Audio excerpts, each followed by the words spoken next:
Sam Iliades, welcome to Life Stories with Humanity. Thanks, Mark. Thanks for having me along. Great to have you here. And we were just talking about the show before the show started, about all the amazing things you've done in terms of aviation. And we're going to be talking a lot about that today because there's a lot of people across the world that are listening to the show that are really excited about aviation. There's a lot of people that are grounded at the moment, which is not what a lot of people want to be, right? No, unfortunately, it's a sad part of aviation and what the coronavirus has done to the industry. Yeah, absolutely. Let's start off by telling everybody around the world, whereabouts are you today? Where are you talking to us from? Okay, I'm currently sitting in our office at Essendon Airport in Melbourne, Victoria. Melbourne, Victoria, beautiful part of the world. And you've had it a bit hard lately, haven't you? Because the virus is having a little bit of a second dab at Melbourne and Victoria at the moment. We have, yeah. Victoria's been in lockdown stage 4 restrictions, which is the highest restrictions you can get. And we thought we're coming out of that this week, but it's been extended now by the government. That's not too good, is it? Now, what I do for all of my guests is I give you the opportunity to dedicate your show to someone special in your life. So who would you like to dedicate your podcast show? Being your first podcast today too, I'd like you to dedicate it to someone special. Oh, well, I'm going to go for 3 people, actually. Just my partner, Kate, and my boys, James and Andrew. Kate, James and Andrew. Fantastic. Well, you'll all be able to sit down later on and listen or watch this and see how Daddy performed. The boys will be able to give you a bit of feedback on it. Good. Now, flying, big part of your life. How did it all start? When did you first get crazy about flying? Yeah, look, as a young kid, my father was in the Air Force. He did a lot of the initial training while he was at Melbourne University. He never actually got to be a pilot with the Air Force, but being brought up, we went to all the flying shows. We'd be dragged to, all the air pageants. So it was sort of in the blood from an early age. What did you like so much about going to air shows? What was the buzz from that? Oh, it was just fascinating. It's the buzz around an air show. Everyone that you go to, even now, 20, 30 years into the industry, it's just amazing to go and see the new technology, new aircraft, pilots strutting their stuff in the air. It's just exciting to be around. Did you kind of take a lenience towards either commercial or military style aircraft when you went to the shows? Is it something that turned you on more than another? Yeah, look, military doesn't really do anything for me. I'm just generally a commercial, taking passengers from A to B. Yeah. When did you first decide it was going to become a career? Towards the end of high school, it was something that I decided was for me. It's a long shot because aviation is just such a difficult industry to break into. So I gave it a go. I was very young, and I thought if I do it now, nice and early, and my parents were very supportive, and I would always have something to fall back onto after that. Important, isn't it, that your parents are on board with that sort of thing? Because it's a bit of a long game, isn't it? It's not something that just happens overnight. No, it's amazing, and it's like an apprenticeship that just can last for years and years. How long did it take you to get through the initial stages of qualifications? I'm talking about, I guess you went for your PPL first, is that right?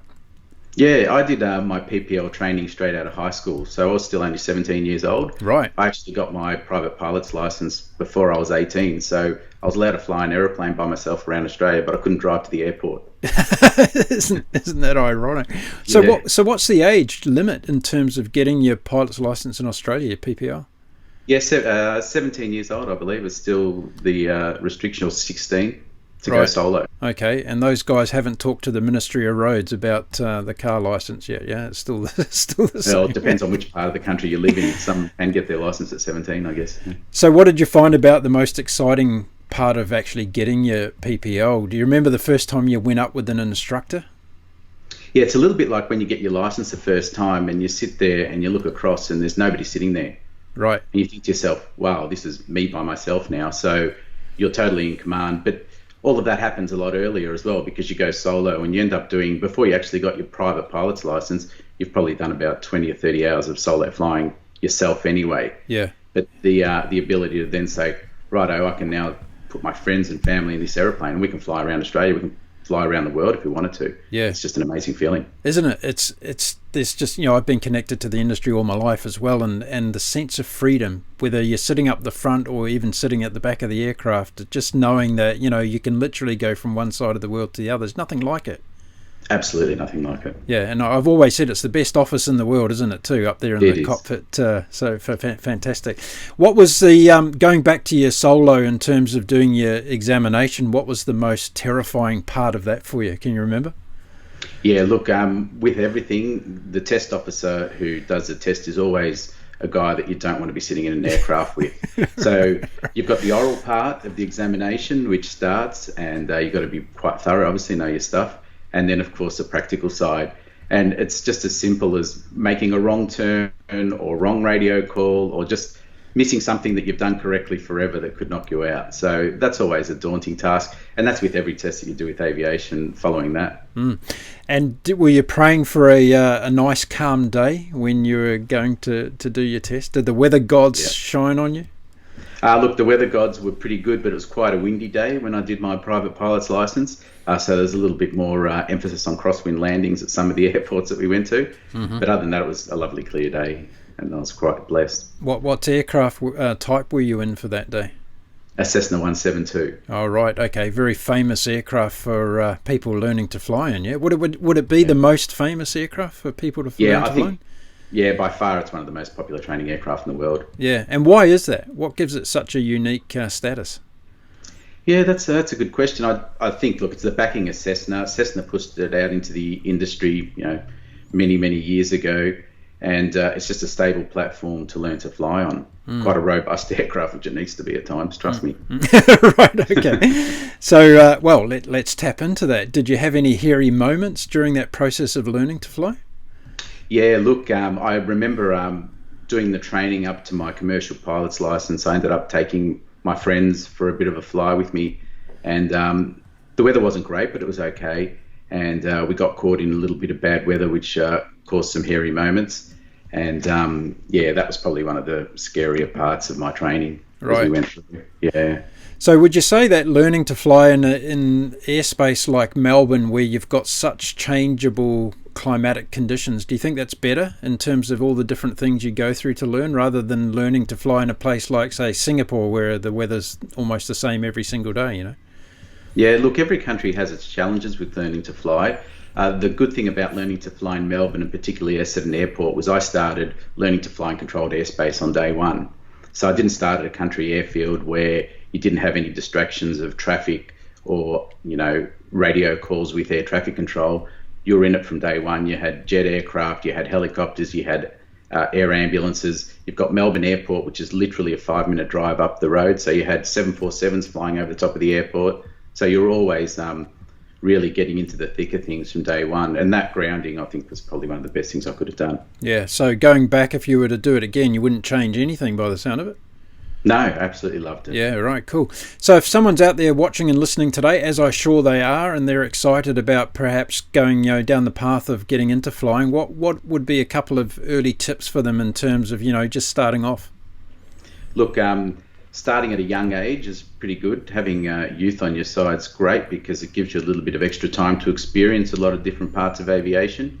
A lot of airlines offer cadetships, which fast-track your career into the airlines, but look, it's a great way to get into an airline quickly, but you miss all what I thought was the fun stuff of aviation, flying around Australia, which is a massive country with a lot of different areas around the world. I was lucky enough to do a whole heap of different types of flying, from freight, flying instructing, coast watch, corporate jets, and then finally the airlines. So I've been lucky enough to have a little bit of taste of everything in my career.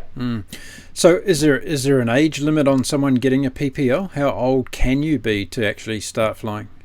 No, you can be any age, as long as you can pass the CASA medical and all the written exams and the flight tests, you can get your private pilot's license. And is it difficult from a medical point of view? Like with someone with bad eyesight, for instance, or needing glasses, can they still fly an aircraft? Yeah, you can still fly as long as with vision correction. That's all the way through to airline transport pilot license. Yep.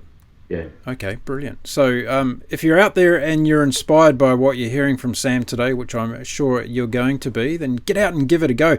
And probably the best way to go is go on an introductory flight, isn't it, Sam? Get up there and just see what it's like and check it out, because it's like a lot of things. I'm here sitting to you talking on my sailboat today, and sailing's not for everybody. It might seem romantic at times, but I can tell you being out in 10-metre waves and a gale force wind is not for everybody. So I guess flying's the same in some instances as well, right, with the pressure and the stresses of it. Yeah, look, it isn't, there's a lot of decision making. There is some pressure on it when you're flying as well, but trial introductory flights, I don't know how many people I took on trial introductory flights when I was a junior instructor, and it was a great way to get people in the aircraft, to get people to experience what the industry is all about, and sit down and have a bit of a chat to them about their goals.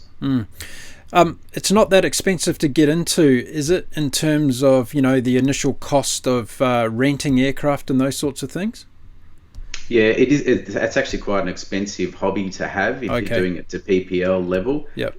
The cheaper way to do it these days is a lot of people go through the sports air industry, which is the aircraft, we used to call them microlights, but they're not really these days. They're quite good aircraft. So a lot of people go down that track if they want to do it recreationally and just get a recreational pilot's license. Okay, interesting. Good to know. I'm going to be putting all the details of how you can get in contact with Sam in the show notes of the show today. So I'm sure if you've got any questions, Sam's going to be happy to answer them for you if he hasn't already answered them during the show. You better watch out, Sam. You're going to get hundreds of thousands of people writing into you, mate, wanting to find out about flying. So tell us about your journey. After you got your PPL, what was the kind of ambition then? Yeah, so I did my course with one of the universities here in Melbourne called RMIT, and then I went through and obtained my commercial pilot's license. And the school I was learning to fly with at the time said, "Are you interested in becoming an instructor with us?" So out of the dozen or so on the course, there was 2 of us that did the instructor ratings, and I went into instructing, which was good because it sort of honed my skills. It got me into the books a fair bit, and it got me to learn a lot more about aviation itself. So I went through that path, and then once I'd been, through the different grades of instructing from grade 3 to grade 2 to grade 1, which is the highest grade, then, started looking at getting into some charter flying and going from there. So you kind of had a evolutionary trajectory planned as far as a career goes. Is that right to say that? Look, as easy as it is to plan your career in aviation, it's just sometimes not the case. It just has so many twists and turns and so many forks in the road. You'd be sitting at an airport with somebody at a little country town, and they'll say, "Hey, we're looking for a pilot to fly up here," and then next thing you know, you're packing your stuff in the back of a car and heading off. Right. So it's quite an interesting career from that perspective there. I've got a good friend of mine. He's an aviation consultant for Bloomberg TV, and he's always talking about the 7-year cycle of boom and bust within the aviation industry. Yeah, as a pilot, you sort of ride those booms and you think, we're unstoppable. But when the downturns come, and I've been through a couple of downturns in my career, it is pretty difficult. Yeah. Let's go back to the instructing side of it, because I'm interested to know, I'm sure a lot of people are as well, around that. If I look at a car license instructor, they probably have all sorts of young kids jumping in and terrifying them when it comes to learning to drive a car. Is it the same in a plane as well? Some of your students terrify you?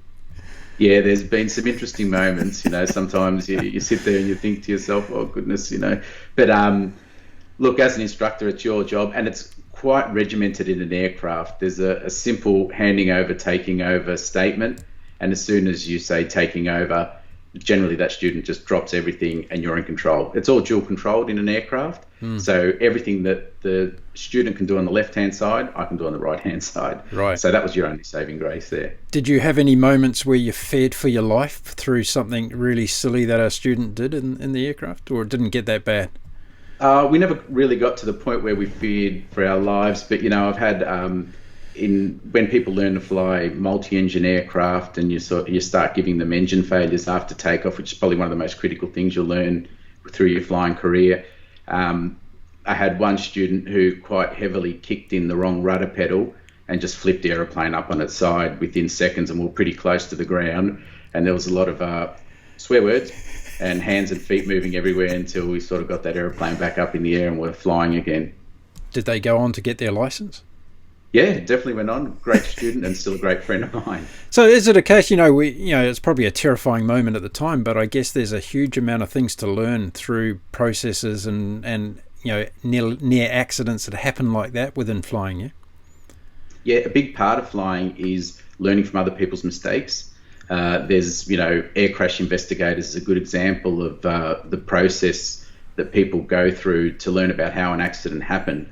And generally, you can trace it back to something quite simple, which led to something else, which led to something else, and they call it the Swiss cheese effect. And basically, when all the holes align in the Swiss cheese, the accident's waiting at the other end. Yeah, really. And whether it's fatigue or somebody who's not trained properly or a mechanical problem that wasn't picked up, you can always generally trace it back to a single event. Yeah, interesting. I've watched a lot of those air crash investigation TV programs, and you're right. A lot of those things go back to something very, very simple that have either been overlooked or human error in a lot of cases as well, yeah? Yeah, definitely. Yeah, they've found a lot of human error cases in a lot of accidents. Do you think you've become a better pilot because of going through that instructor process and spending so many hours doing that? Absolutely. I think it was one of the best things I did. So in total, how many years did you spend being an instructor? Look, it never sort of really ends because I still do a little bit of training for some of our junior pilots at our company as well. But as formally as an instructor, I probably did that for nearly 10 years. So what happened after the instructor journey? What did you go on to do next? Yes, I started working for a company out of the airport that I trained on again, Essendon Airport here in Melbourne, which I'm still here 30 years later. Have you got life membership to Essendon Airport? Do they give out life memberships or what? Yeah, I should be getting one. But I went on to one of the charter companies, and I was quite lucky. It was one of those charter companies that had light twins and then medium and large sort of size twins, turboprop aircraft and one jet aeroplane. So the progression through there was really good. And I just started doing general charter through Victoria out into regional centres, New South Wales, South Australia, Tasmania, which are all fairly close. And then started sort of getting into turboprop flying and extending my reach from there. And is there a big jump to go from turboprops into jet aviation? Not really, no. Once you're, I sort of did a little bit of a stepping stone the whole way along. So each next step just seemed like a bit of an extension on the last one. When you start to handle turboprops and then go into jets, I think jets are quite easy to fly because you're generally with another pilot, two experienced people. You've had some pretty good formal training at a facility somewhere in the world, and everything's checklist orientated.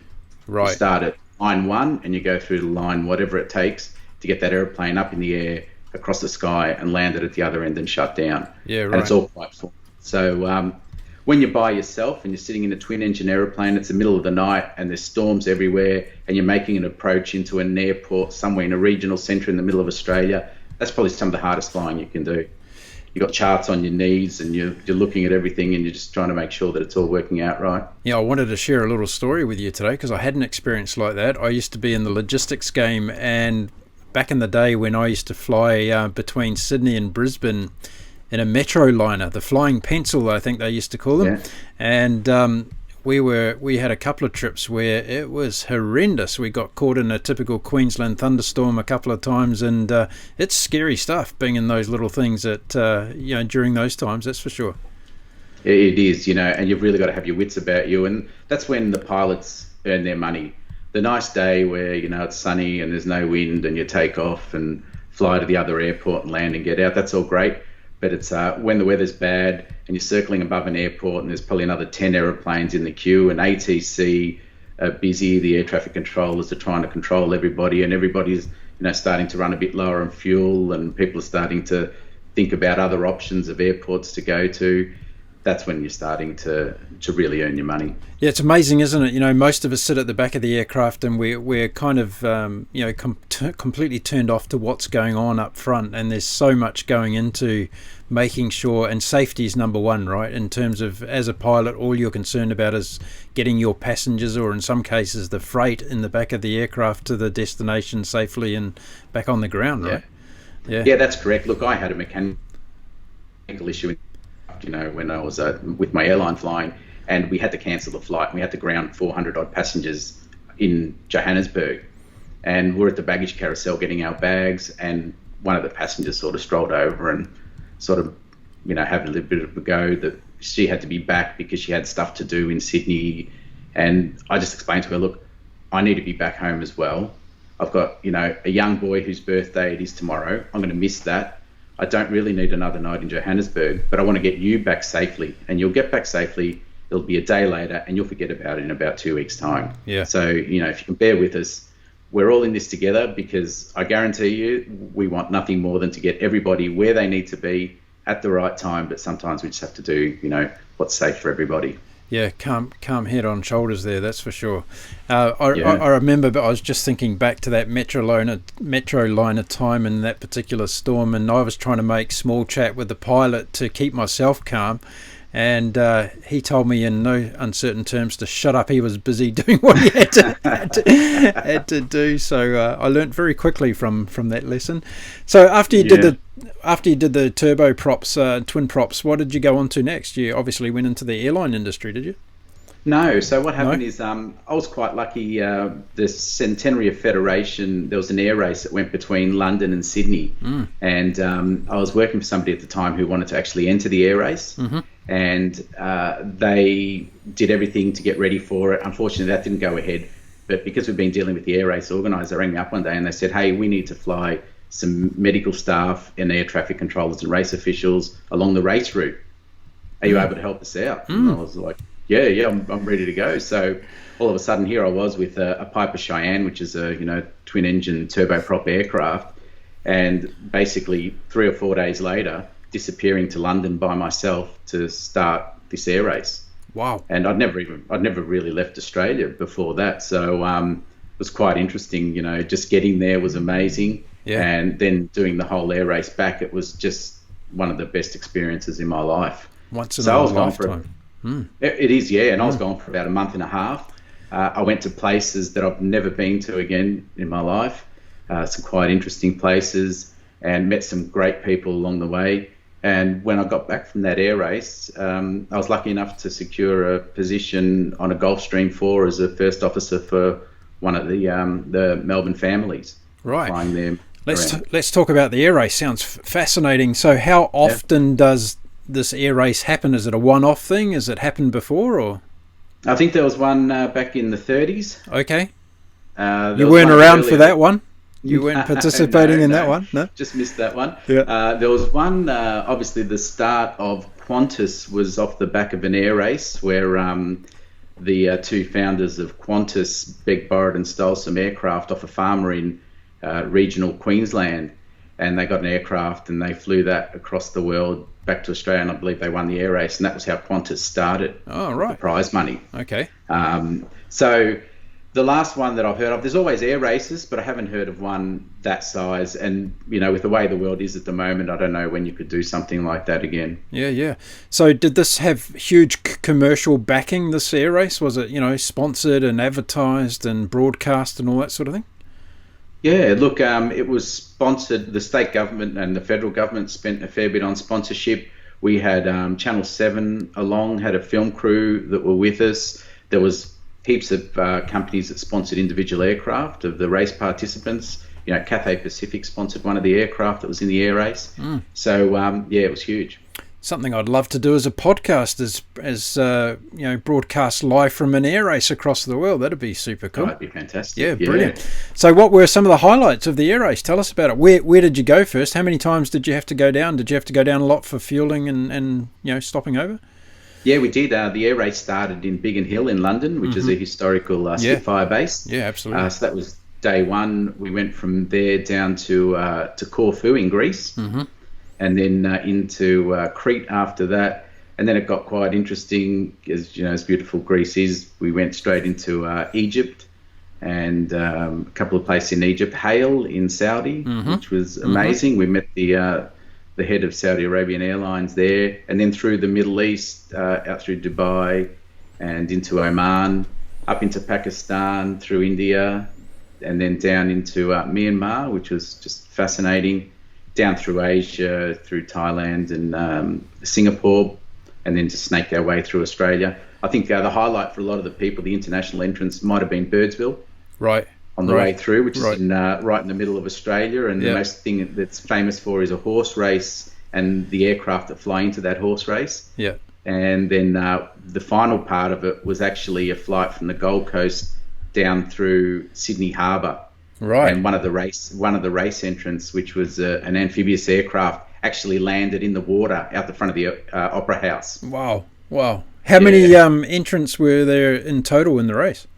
I think there was about 15 or 20 aircraft involved, including the support aircraft. Okay. And was it some kind of a handicap race?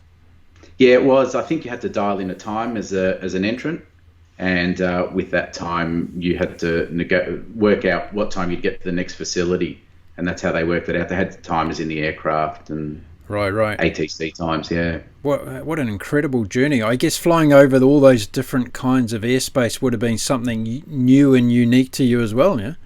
Oh, absolutely amazing. It's just mind-boggling to be able to do something like that. Yeah, right. Something to have on your CV, which is pretty impressive for your entire life, right? So, yeah, brilliant. Yeah. And a lot of the countries we went to had, we'd have a reception everywhere we went to. So there'd be like a government official or some prince or somebody who was interested in aviation within the government, and they would be there, and we'd have this formal reception every night and stay 1 or 2 days and then move to the next place. Brilliant. Is there reunions in place now for this race? Are people getting together still? Or? Yeah, we keep in touch through Facebook and emails and other means, but we haven't actually had a reunion as such, which is probably a great idea, something we should look into. Yeah, absolutely. It'd be great catching up with everybody, after a period of time, seeing because I guess everybody's from a different walk of life in the aviation industry, right? I guess there's some great stories there. Yeah. There is. I mean, the smallest aircraft was a Piper Cub, which is just a tail drag, a single seat aircraft, and the pilot had a drum of fuel in between his legs and a little siphon that went up into the wing, and he would pump the fuel from that tub of fuel up into the wing when he started running low, up to a little corporate jet, a little Citation. Oh, and wow. even the Robinson R-44 helicopter. So a helicopter did it as well? There was, a lady in a helicopter from England did it. That's a heck of a long way to fly in a helicopter. Oh, yeah. Be huge. Not as comfortable as an aircraft, are they, to fly? No, I don't have much experience in flying helicopters. I like passengering in them, but it would be a pretty hard trip to do. Yeah, I get. And Birdsville, did it turn on the dust and the heat when you got out there? They did, and we also had the Aussie sausage sizzle, right, which was fantastic. So everybody got to have a sausage on their way through, and yeah, it was just amazing for some people to see that part of Australia. Yeah, I bet. The outback, because it's so famous. Has there been a documentary or anything made about the race? There has, yeah. There is a documentary. Okay, well, you have to give me the link and I'll put it in the show notes for anybody who wants to check it out. And while we're talking about these, cross the world explorations in aviation, I also have to allude you to one of the episodes I've done recently with a man called Robert de Laurentiis. Have you heard of Robert? No, I haven't. Robert's just finished his latest, because he's done it several times now, circumnavigation of the world, but he's done it North Pole, South Pole. First man to fly over both North Pole, South Pole solo, non-stop. And extraordinary episode that I did with him, and he was stuck in lockdown in Spain when I chatted to him, and he still had the North Pole to go, and then back to San Diego, which was his finishing base, and he just completed it a couple of weeks ago actually. So incredible aviation journey. He took 36 hours to fly from the bottom of Argentina to the South Pole and back, and really hair-raising stuff. So I'm sure you'd really like to listen to that story, because it's an incredible story. So after the air race, what did you do next? What was the next aviation chapter in life? Yeah, well, the next aviation chapter was, as a 20-odd-year-old kid jumping into this Gulfstream 4 aircraft, and excuse me, the light keeps turning off in here, and then flying across the world. Again, mainly to America from Australia and up to Europe and Asia. So, again, I got to visit the other side of the world that I hadn't done and exploring a lot more of Asia, which was just amazing. Yeah. So tell us about, one of the things that I love talking about when it comes to aviation is the approaches and landings into some airports, because some of the world's airports are really fantastic fun, aren't they, when it comes to being a pilot? So are there any that really stand out for you that you've been in and out of? Yeah, look, it was always, we used to go into Vail in the USA. Yep. There. That was always amazing. Danbury up in the north of Connecticut there was amazing, just making approaches in between mountains.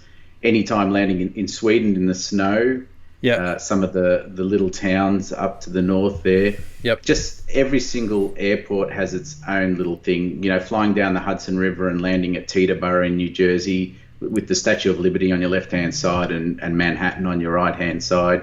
It's just, it's just memories that you'll never forget. Yeah. So when you're in general aviation, a lot of people don't understand this, I guess, in terms of you're going into different class of airports, aren't you? You're not going into the, the JFKs and the mainstream airports. On a lot of occasions, you're going into the Teterboro's and the Seletas in Singapore and these places, which are unique airports in themselves, aren't they? Correct, yeah. Look, business aviation prides itself on its efficiency and getting in and out of places nice and quickly. So for Melbourne Airport here in Melbourne in Australia, we've got the airlines all go into there. The secondary airport is Essendon Airport, and we're right underneath the flight path of that airport. So we can fly into here, unload our passengers, they can get in their car or through the lounge and be in and out of our facility within 5 minutes. So whereas at the main airports, you get a little more airline traffic delays and stuff like that. Been into Seleta in Singapore? Plenty of times. Not a good approach, is it? There is no real approach. I think they just let you down and all of a sudden there's an airport there. Yeah, I've heard a number of pilots talking about how incredible that is. But some of those places that you just rattled off before, these are the places where the rich and famous go to party and hang out and do their business and do all their stuff. Has there been places that you never thought you'd dream of going that you've been to across the world from a business aviation point of view? Yeah, there's just been so many different places I never thought I'd been. New York was the first one. And I think I felt like everybody else. I just fell in love with Manhattan and everything that's there, from Central Park all the way down to Ellis Island. Just everything you've seen in your life on television was there. Yeah. I'm a big fan of the States. So there's so many different things in America that are amazing. There's just little pockets, little towns that we used to go to. And then, of course, Europe is just the history of Europe and all the little cities and towns and villages that you visit because of the flying that you did. You'd have a boss who might be on a yacht for a week or two and you'd just be roaming around Florence. Right. Or another part of Italy, just, killing a bit of time. So it was just fantastic. So why did you ever want to stop doing that? The problem with corporate flying is there's no roster. And it's quite disruptive. So you could be planning to have a birthday party for a kid or a family member, and the next thing you know, the telephone's ringing. You could be disappearing for a week to somewhere in the world. So that's the life of a corporate pilot, and it's you love the job so much, but then when you start getting a little bit of a tie with families and stuff, it makes it a bit harder. Yeah, you're literally on call all the time, aren't you? Really. You are, yeah. Yeah. You talked about New York, one of my favourite cities of flying in and out of a lot over the years, and I'm going to keep plugging my podcast show here because another guest that I've had on my show was someone that's done something that not you have even done in a aircraft, and that was land on the Hudson River in flight 1549. She was a passenger on board Captain Sully's incredible manoeuvre to put that thing down on the Hudson. What did you think of that from a pilot point of view, of being able to put that Airbus on the Hudson River and not kill anybody?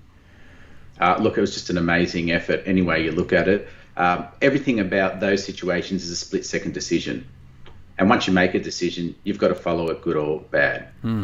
They made the decision. He kept a cool head from what I understand, and he did. I've done it in the simulator 2 or 3 times. Yeah. We've done a lot of different scenarios. Yeah. But like it shows in the movie, we were ready for it to happen. We were ready to have those 2 engines fail. Yep. And then we were ready to take the action to be able to do it. So the first thing that happened to them is it happened. I was like, all right, what's happened? We've got to work out what's happened. Okay, how do we rectify it? We just can't rectify it. Both engines are gone. Yeah. And he just did an amazing job, and just hats off to him. That was just that nobody died, and everybody survived, and they landed that aeroplane. It was just an amazing story. Yeah, and Airbus even got the plane out of the river. Yeah, they recovered the aircraft. But what was so amazing about it, though, as you just mentioned about those split seconds decision, because if he'd made another decision, such as maybe going for Teterboro, it could have ended up in a disaster, right? It could have, and it's the fear with things like that is what's around the airport. If you don't actually make the airport, what's around it? You don't even know. There's factories, there's schools, there's houses. Yep. That's the problem there. Yeah. So I think the decision was 100% correct, and they did the right thing. So I'm interested in what you said about running into the simulator and doing the same thing. Is that something that pilots do when they hear of these sorts of things? Is to jump in a simulator and try and do it yourself? Yeah, anytime there's an accident somewhere around the world or an incident, a major incident, it'll generally come up in the simulator, and we'll practice it just to see how we would handle something like that and what to look out for. It's getting back to the whole air crash investigators. Yeah, right. You're learning off somebody else's experience. I've actually been in 2 plane crashes in my life. And don't go flying with me. It's not advisable. No. But out of the number of flights that I've actually, 5,618 flights I've taken so far in my life, and I've had 2 bad experiences. But it's quite incredible, because I think one of the things is that you've got 2 things going on. You've got the crew up the front, the pilots that are doing their thing, and it's all those years of training that kicks in. And then you've got the mayhem that's happening at the back with the passengers, right? And even though the crew are trained and all the rest of it, you just don't know what human psychology is going to kick in and how people are going to respond to that. So when it happened to me the first time, I was really interested to see, and thankfully I was kind of conscious enough to not worry about my own plight in that particular instance, and I was looking at what was going on in the cabin, and I was on a 747, so there was a lot of people aboard that aircraft. Wow. And there was just an amazing sea of humanity reaction to panic, right? And how people deal with that. And I remember the guy next to me, and I was fortunate enough to be sitting in business class, and the guy next to me said to me, he was calm as a cucumber, and he said, "I guess this means I'm going to have to go home for dinner tonight." That's a good way to look at it. That was his reaction, right? And it could have turned out terribly. And then the second scenario was a little bit worse, because people got injured, and there was a pretty catastrophic event that went on. And when you start seeing the result of people cut and bruised and broken and bended up and all the rest of it, you realize how close you were to being taken out, basically. And it's a harrowing experience. But I must say, in both instances, the way the crew dealt with the situation was just mind-blowing, in terms of, as you just said, that second nature kicked in. It was like, okay, this is what we have to do. This is what we've trained all these years for. So, touch wood, I'm here to talk about it today, but it was pretty exciting times. So back to you. What happened after the business aviation journey? Because you then took another path, and I did, went to another level. So getting back to my instructing days, and at Essendon Airport here, I'd taxi out to the end of the runway, and I'd look up, and there'd be a Qantas 747 flying over my head, or an Airbus. And I thought to myself, one day I'd love to work for Qantas. It would be just a dream, and that was from day one of flying school. Yeah. And then I sort of got to a point in corporate aviation where I thought, the roster looked appealing to me. Being involved in a company that was quite big, rather than, being the person that the principal would ring on the telephone whenever they needed something, and just sort of being in a system. And, Qantas was the airline that I wanted to work for. Right. There's no doubt about it. So I applied, and luckily got through all of the testing and the interviews and got offered a job. Fantastic. And you got to sit up top of a 747 cockpit, yeah? You're on the 400 series? I was, yeah.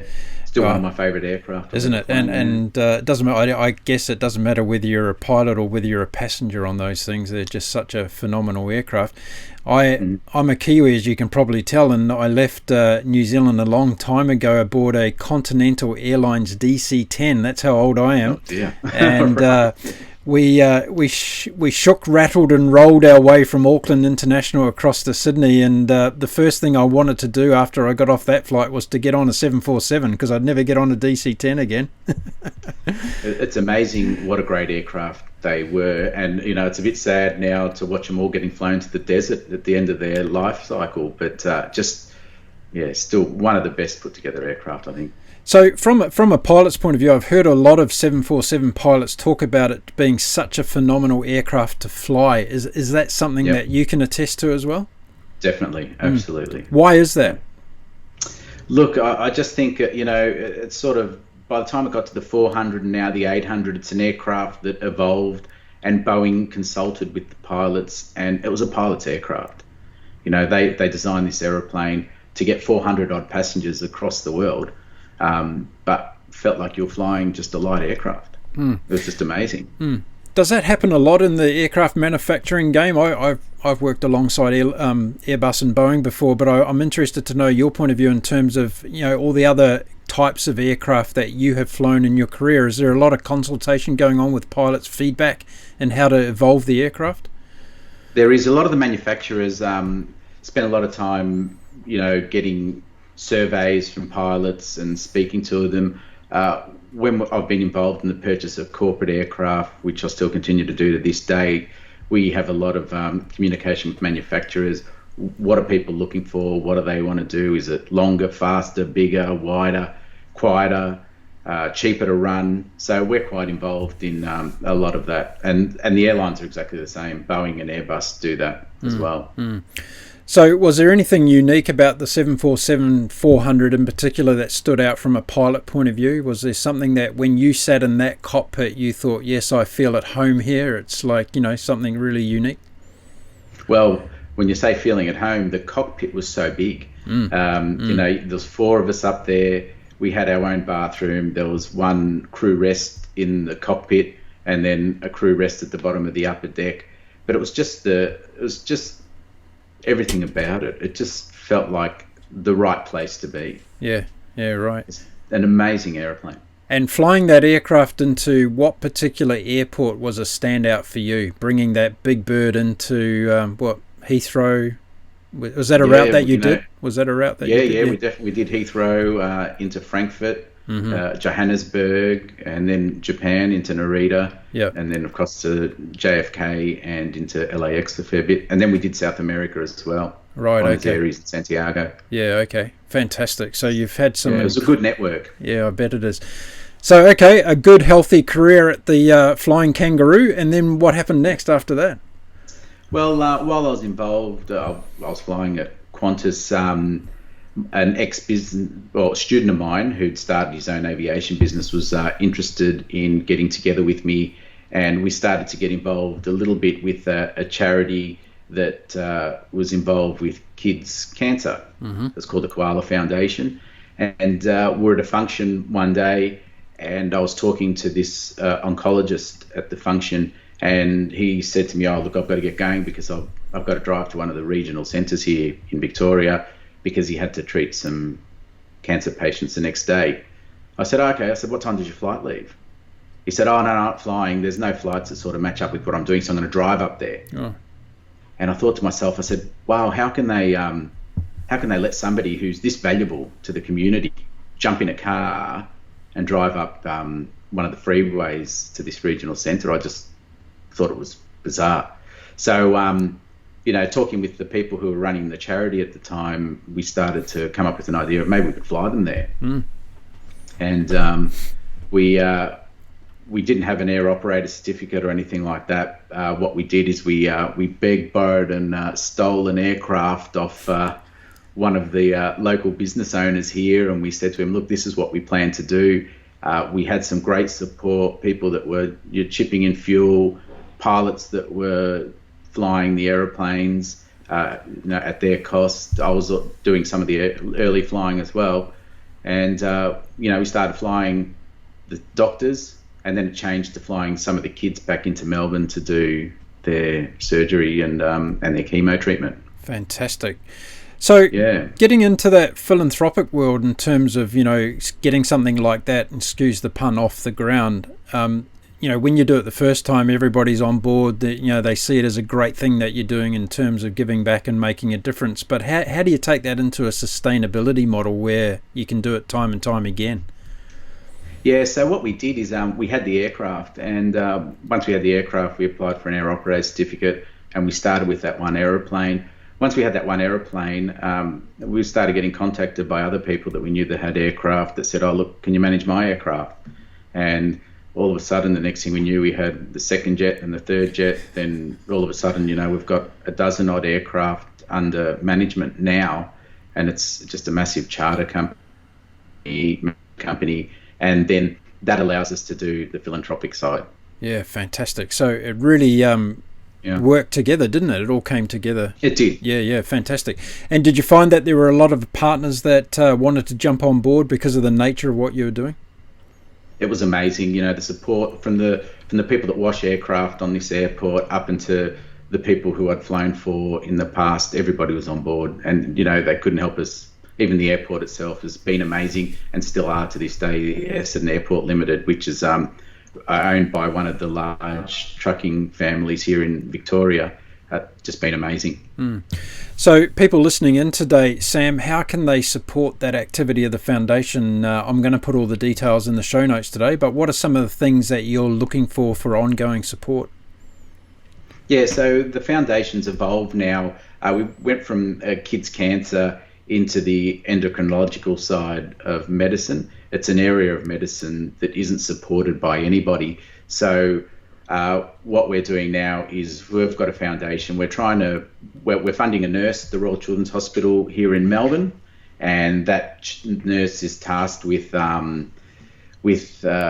just educating people who go to the hospital and they've got a child that's been newly diagnosed with diabetes or growth problems or adrenal issues, and they teach the family how to administer the medicine, ongoing care, and anything else that they need to do. Now, funding for all these things is the hardest thing. So my goal is to have 2 or 3 fellows that are at the local Royal Children's Hospital and about 3 or 4 nurses, an outreach program that goes to regional centres and goes to the school. We sort of got into this whole endocrinological side on a personal level. And what we found is that the school nurse and the school teachers, they don't really know how to look after kids because they've never been trained properly. The school nurse is amazing, but getting somebody to train the kids has a lot of issues. So we want to get nurses to go out to the schools and say, if there's a child and they're in the playground and they've got this issue and this is how they're feeling, this is what you need to do. So that's our goal at the moment. And what's the reach of the program geographically? What are we talking about here? Look, at the moment it's sort of centred around Victoria and, the southern part of Australia, Tasmania, New South Wales, South Australia. But with the fellows, there's some research programs that are currently underway. And one of the research programs in particular, if it works, will be worldwide, and people suffering from adrenal issues and a disease called Addison's disease could possibly be able to be cured. Oh, fantastic stuff. Mate, it sounds like there needs to be another air race to raise some money for this fantastic cause, yeah? So you might know a few people that can put together another air race back to the UK, yeah? That sounds like it needs to be done. Now, tell us about COVID-19 and the impact on the aviation industry as you see it. You're sitting there at Essendon Airport today talking to us. You're running an aviation company. How's it been to the industry, mate? Look, COVID, it's punished the aviation industry and the travel industry in general.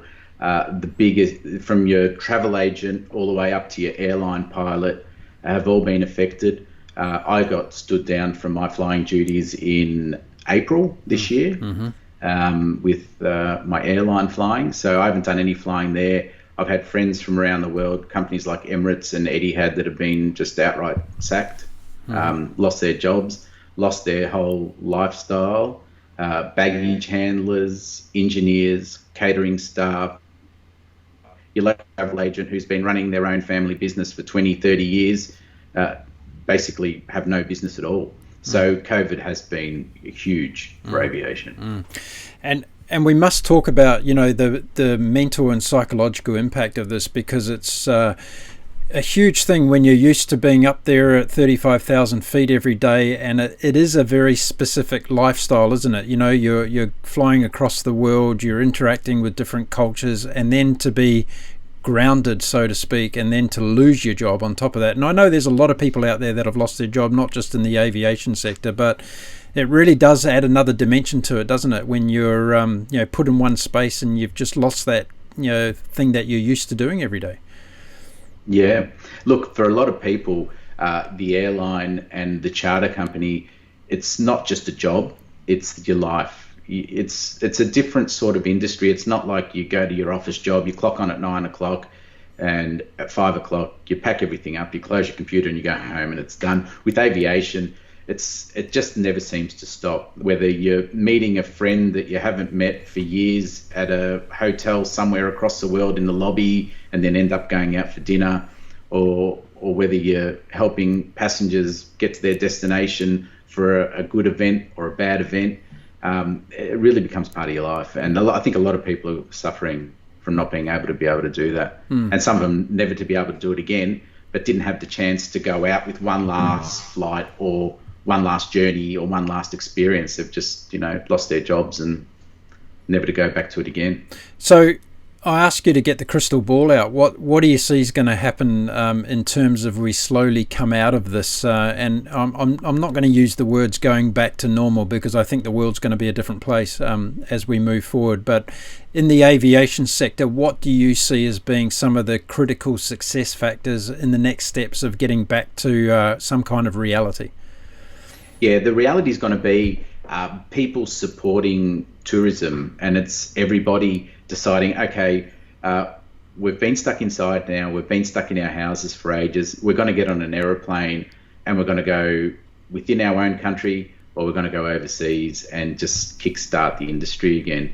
And by doing that, if you can use your local travel agent as well, and just generate some sort of life back into the industry, I think that's the only way it will grow again. Corporate aviation is getting a lot more interest than it generally did here in Australia. What people are finding now, especially businesses, is, okay, we can get in an aircraft with 6 or 7 of our staff members. We can go and do our meeting in another state or another country. We know who's in the aircraft. We know that the aircraft's been cleaned and sanitized. It can go on our schedule. We don't have to go through the terminal. And we're getting a lot of interest around that side of flying. And I think that will bounce back a lot quicker than the airlines. Yeah, that's really interesting, isn't it? Because you've got a kind of a contained bubble that you can use to move people around. Is that something that we're going to see more internationally, maybe faster than the commercial reality of airlines coming back? It's already started in Europe. Corporate aviation in Europe, since they opened up, has just boomed, absolutely been busy. And when COVID first kicked in here in Australia, corporate aircraft was still doing a lot of flying, even though the airlines had stopped flying. And I think it'll be the first part of aviation to bounce back when it all gets started again. So are business airlines today, are they allowed to fly into Australia with passengers from other countries? Yeah, there's a lot of paperwork involved now, so we're still doing some flying. We went out to Papua New Guinea last week and dropped off some passengers, and it's just getting approvals to leave the country, getting approvals to enter the country. Even travelling within states within Australia is an issue, because you might travel to Victoria and then want to go to Western Australia, it's on the other side of Australia, and you might have to quarantine or isolate for 14 days. So, yeah, it's quite difficult. A lot of paperwork, but it's still possible. Yeah, right. So you're really hanging on the state premiers across the country to say we're open again for business, so at least we can get the domestic consumption back into place, yeah? Correct, yeah. Yeah. Okay. Domestically, I think that'll be the first that'll be the first thing that picks up in Australia, domestic travel. Yeah, right. Okay. And from a pilot point of view, how do you keep the tool sharp? Are you up there every day training, and because those are the important things as well. You've got to keep your hours going, don't you?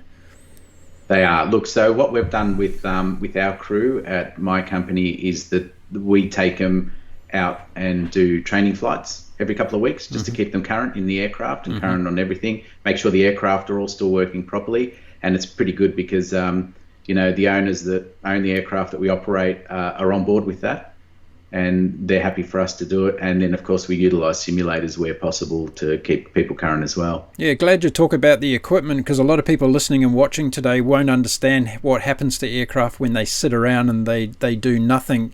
And everything from the landing gear needs to be used regularly and all that kind of stuff. But so what's happening with these aircraft that are sitting in deserts around the world today? What's the story with them? Are they out of the game for long term now, or can they be pulled back into service relatively quickly? There's a couple of different ways you can store aircraft. There's a ready-to-fly storage, which is sort of what our aircraft are on at the moment. So we can jump straight in the aircraft and go flying, as long as we adhere to a certain maintenance tasks every couple of weeks in the aircraft, which is what we're doing. Long-term storage is another story altogether, and that's when you see all the aircraft taped up in the desert and systems shut down and everything. Now, to get that back up and flying, because aeroplanes are on calendar maintenance systems, you'd have to get all the back maintenance up to date, and then obviously test all the systems and do everything the manufacturer spells out for you to be able to take that aircraft up in the air again. So even though they're parked up, it's still adding a lot of cost to be bringing them back into service again when the time's going to happen, right? Oh, it'll be huge. And with aircraft, they're machines. They have, as they have electrics and hydraulics and pneumatic systems, and all of those systems need to keep working. When you stop using them for a long time, you end up having a lot of issues with it. So the longer you can keep the aeroplane operating as normal as possible, the easier it is when you get it back up and flying. Told a mate of mine that you were coming on the show today, and he asked me to ask you a question, and it's quite an interesting one, because a lot of people out there want to know the answer to it. Qantas has sent a lot of their aircraft over to the desert in the United States to sit up. Singapore Airlines have sent some of their aircraft to the Australian desert to park up. Why has Qantas sent their aircraft to the US and Singapore Airlines have put theirs in the middle of the Australian desert? Yeah, that's a good question, and I don't know the answer to it, but I do know that when we fly into Alice Springs Airport, there is Singapore Airlines and Silk Air, which is now Singapore Airlines again. There's airlines from all over the world, but our aircraft do tend to go to Victorville and the Mojave Desert. So I don't know what the answer is to that. It's probably a contract they've got with the people who have got the airport in Victorville, and it could also be related to what engineers they have to look after the aircraft when they're on the ground over there as well. Okay, so a real deep inside knowledge on that one, right? No one knows really what's going on. Nobody knows. No. Well, listen, Sam, it's been fantastic having you on the show. I could talk to you for hours about aviation. I'm sure a lot of people have been really, really thrilled to hear all the things that you've shared with us today. Great work on the foundation. Keep it going. And if there's anybody listening and watching in today, please step up and help Sam in any way that you can. Money's always the thing that these foundations need to crank things over and take them to the next level. And he's doing some amazing work with the people that he's associated with it. And thanks for sharing your journey in aviation, Sam. It's been amazing talking to you today, and for coming on the show with us. Thanks, Mark. I really appreciate your time. It's been great. We'll have you back again, and I'm going to drop you the links to those aviation shows that you need to check out on our channel as well. Yeah, look forward to it, and hopefully we can do the podcast on the air race, as you said. That'd be great. See you soon. Thanks, Mark. Bye.